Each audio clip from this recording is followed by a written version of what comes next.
SCC families, and welcome back to another family worship here at Seattle Community Church. I'm so glad you guys could all join us as we dive into our Bible story today. Now recently we've been learning all about the early church, which we can read about in the New Testament. And this is after Jesus had come down to earth, died on the cross, risen from the dead, and then returned back to heaven. And we've been learning about how his apostles decided to start the early church as a way of sharing the gospel of Jesus and encouraging others to believe in what Jesus had done and what God had done in saving us. And so a lot of what we read in the New Testament is actually a series of letters written to different churches around the region at that time. And a lot of these letters were written by a man named Paul. And you guys have probably heard about Paul before. He was somebody who was a devout follower of Jesus, but he didn't always start out that way. But once he did believe in Jesus, he devoted his whole life to encouraging others to believe too. And that's what we see in the book of Ephesians, which is actually a letter written to a church in the town of Ephesus. And this is a church that Paul himself started. However, he left for a little bit, but he decided to eventually come back to the church of Ephesus. And what we see in this church is that the people there are from all different backgrounds. And now you have to understand that churches in that time, they weren't like the churches that we have now. In fact, a lot of times they would meet in someone's house. And so Paul helped start this church in Ephesus, and what we see in the book of Ephesians is he continues to encourage them in their faith. See, Paul was so bold in sharing the gospel and telling the truth of Jesus Christ that it actually got him in trouble with the Roman government. See, the Roman government didn't want people to know about Jesus or to believe in him, and so they actually ended up throwing Paul in jail in Rome. Now, even though Paul had many reasons to complain during his time in jail, he actually used his time creatively. He decided to write letters to all the churches and the believers that he had helped found and he had connected with during his ministry. And we can see this in the book of Ephesians. And in Ephesians 2:10, it says this: "We are God's creation. He created us to belong to Christ Jesus. Now we can do good works. Long ago, God prepared these works for us to do." Wow, that is really good stuff. But let's break it down a little bit further. So in the first part of the verse, it says, "We are God's creation." All throughout the Bible, we read that not only did God create us, but he created us in his image. And that means that we were made to be like God. And that is incredible. And since God is creative, that means that we can be creative too. Now, let's take a look at the second part of the verse. We are God's creation. He created us to belong to Christ Jesus. When we put our trust in Jesus, it changes the way that we see the world. See, our relationship with Jesus is what helps us see the needs around us and makes us want to help others. Now, let's finish reading what Paul wrote. We are God's creation. He created us to belong to Christ Jesus. Now we can do good works. Long ago, God prepared these works for us to do. Now we can do good works. That means that we can do good works that God has prepared for each one of us. See, God gave us each special gifts and special talents. And when we use our creativity to help the people around us, then we can show them a little bit of God's love. And that's amazing. See, God prepared these works for each one of us. Different works for you and different works for me, according to the way that he created us and the gifts that he made us with. God created each of us, right? And he planned out these good works for us so that we can encourage others. But what does that look like in everyday life? Well, here's a little story inspired by the book of Ephesians to help us see what it looks like for us to be made in the image of God with His creativity. The Bible. It's 66 books of history, stories, letters, and poetry that fit together to form God's one big story. The epic adventure of how He created us and loves us so much that He made a way to rescue us. As we travel through the Bible, from Genesis to Revelation, we discover people who met God and found their lives changed forever.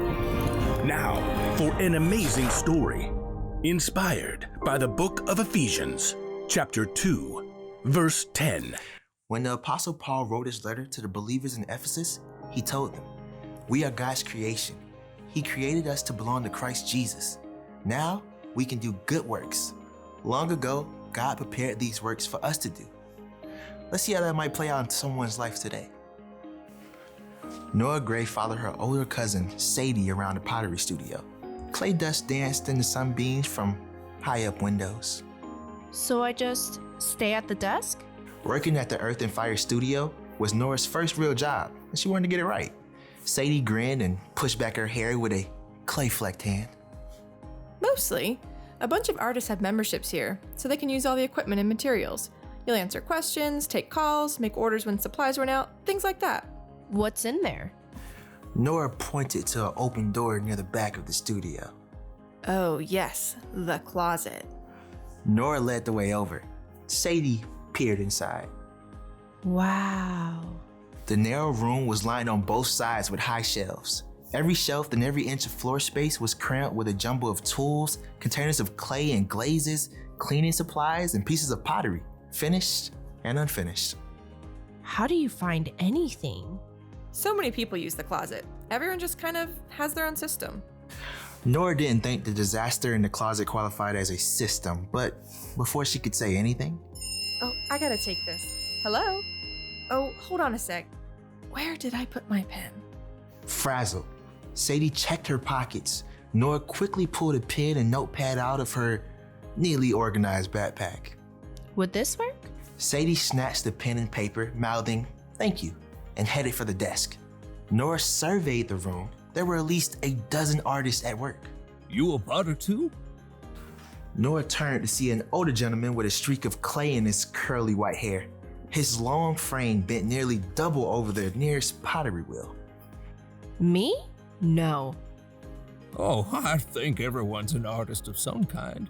I can't even draw a stick figure. Sadie's just letting me work here till I go to college in the fall. Nelson centered a lump of clay on his wheel. You'll see me here most every morning. I'm Nelson. Nora. Real nice to have you here. I'm working on a coffee mug if you'd like to watch. Nora watched, mesmerized, as the spinning clay morphed from a stodgy lump to a smooth cylinder under Nelson's practiced hands. I wish I could make beautiful things like that. You want to take a turn? Sadie tried to teach me. It was a disaster. Nelson smiled, hands still working the clay. I happen to believe that God made each of us to create beautiful things that matter. You'll find your spot. Nora nodded, but she didn't think she'd ever create a piece of art that could make someone smile. Nora, I want to show you the kiln. Sadie reappeared, and Nora spent the rest of the day learning the ropes of her new job. By early evening, the studio had cleared out. You go home. I can lock up at 6, just like you showed me. Well, And I can order more blue glaze, like you said. if you think you got this, that would be great. I can get home early for dinner with the kids. I'm good. Go, shoo. With a wave, Sadie hurried out. Nora opened the supplier's webpage and started an order for glaze. I bet there's still blue glaze in the closet somewhere. Nora opened the door and clicked on the light. The mess looked even worse than it had that morning. Is this glaze? Oh, it's those cans. And there's some over here and up there. Nora edged her way around, collecting cans. There's no way to know what's really here unless I can get it all together. I should clear a space. And I should stack those crates to group the colors. Every time Nora moved one can or tool, she discovered 6 more that needed a place to go. All the cleaning supplies can go down here, modeling tools and loops over there by the door. That's definitely trash. Oh, and there should be a spot for each artist to put their pieces that still need to be glazed. One thing led to another, and another, and another. Nora finally realized she was hungry. Where did I set my phone? Oh, here. 9:30! Nora had been so focused on organizing the closet, she had completely lost track of time. She glanced with satisfaction at the crate containing 5 cans of blue glaze. At least I don't need to order more glaze. The next morning, Nora arrived a few minutes late. She rushed in, apologetic. I'm so sorry, Sadie. Nora broke off as she saw Sadie, Nelson, and several other artists grouped around the closet door.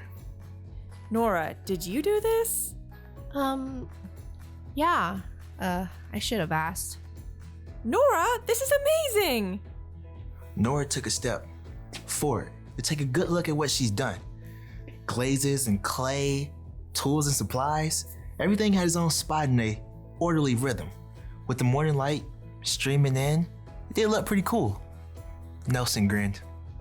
Oh, it's beautiful, Nora. A real work of art. A younger woman with hair knotted on top of her head chimed in. Plus, we can find stuff now. I thought I'd lost this set of mugs. You've made our work a lot easier. Really? I guess. I thought anyone could do this. No way. You have a real gift. Can I organize the front desk? Please, I'm raising your pay. Nora happily tackled her next project, a well-organized desk. She was grateful to discover the truth of Ephesians 2:10 in her own life. We are God's creation. He created us to belong to Christ Jesus. Now, we can do good works. Long ago, God prepared these works for us to do.